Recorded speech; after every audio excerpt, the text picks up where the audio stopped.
Olá, hoje é sexta-feira, 18 de janeiro. E está no ar o Conexão TV Unicinos. No programa de hoje, saiba como armazenar e conservar os alimentos de maneira adequada. No estúdio, a gente fala sobre as consequências que um alimento mal conservado pode trazer à saúde. Participe pelas nossas redes sociais, e-mail e site. Confira também as dicas da agenda cultural para aproveitar os próximos dias aqui na região. E tem ainda a previsão do tempo para todo o estado. O Conexão TV Unicinos está começando. Fique com a gente.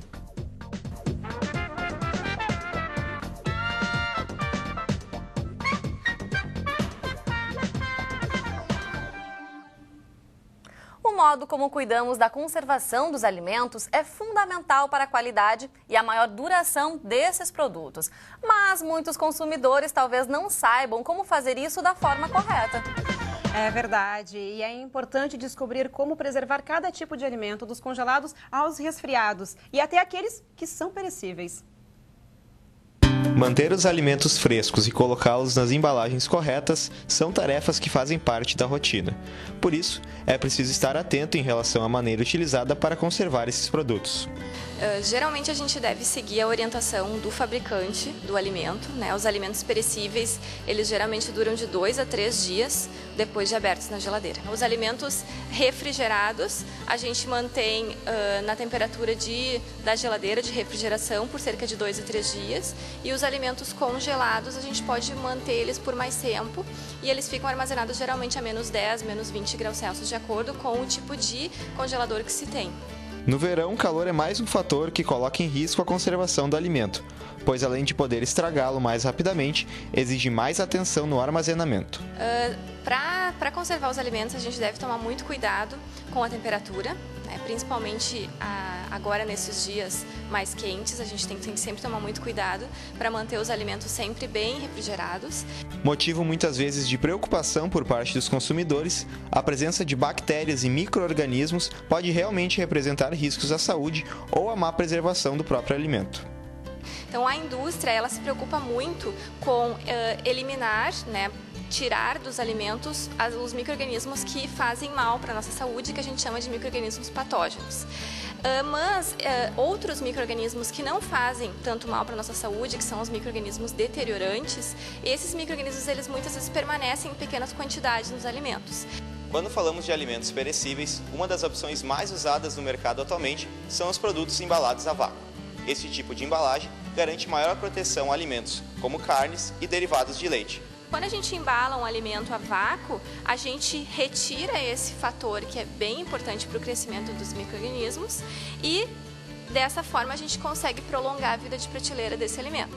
Então aí a gente tem que tomar muito cuidado sempre na hora de adquirir um alimento refrigerado que está embalado a vácuo para verificar se ele está com o vácuo bem feito, ou seja, se a embalagem está bem colada no alimento, né, mostrando que ele está bem armazenado.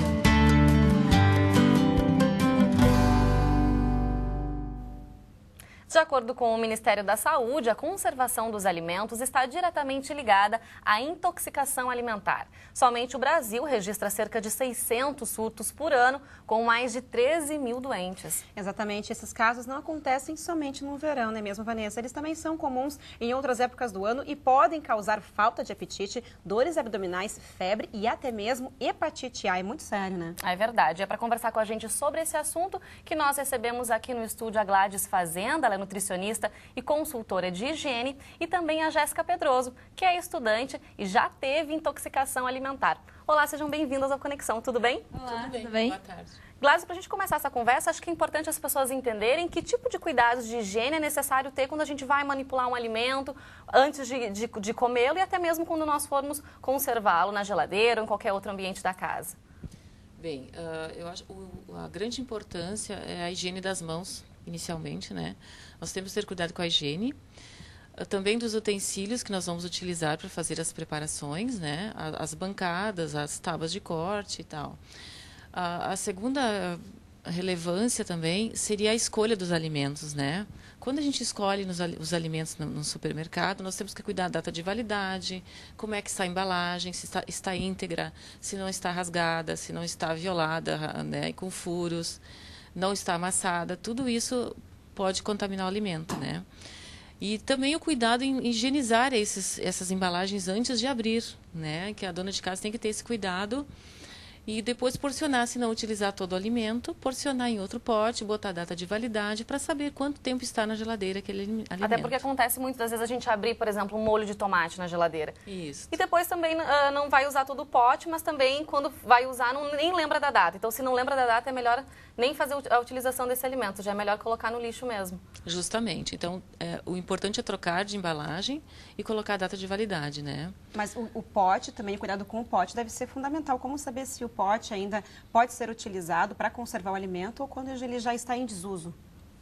Que tipo de pote tu perguntas? Potes plásticos, quando a gente vai colocar o alimento dentro para armazenar na geladeira. Sim, tem que cuidar se eles não está muito arranhado, se não está aí já rachado. é hora de botar fora. Sim, com certeza, né? E tem muitas pessoas que costumam até aproveitar aquele pote do sorvete, por exemplo, que também de tem... margarina de também, margarina, enfim, exatamente. acho que também não é o mais ideal, né, Gladys? Não é o mais ideal. Seria adquirir potes específicos para isso, né? Para congelamento, para guardar os alimentos. E seria melhor optar pelo de vidro, por exemplo? Ele evita que tenha mais essa proliferação?